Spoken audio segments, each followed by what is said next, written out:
السلام عليكم، عاملين ايه؟ انا النهارده جايه لكم في حاجه مختلفه، مش وصفه اكل خالص. انا النهارده في حاجه بستخدمها فحبيت اشاركها معاكم.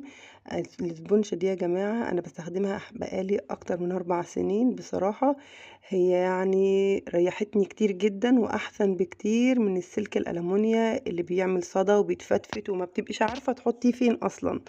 هي بتنظف الالومنيا ومش بتجرح المواعين، وكمان سعرها مش غالي. يعني هي الاتنين دول ب15 جنيه، وكمان كده غالي، كانت ارخص من كده. ومش بتعور الايد ولا بتجرح الايد ولا حاجة، حلوة قوي وعملية. اخر اليوم كده هتغسليها بمية سخنة وخل، وممكن تنقعيها فيهم شوية كمان، وبجد رهيبة.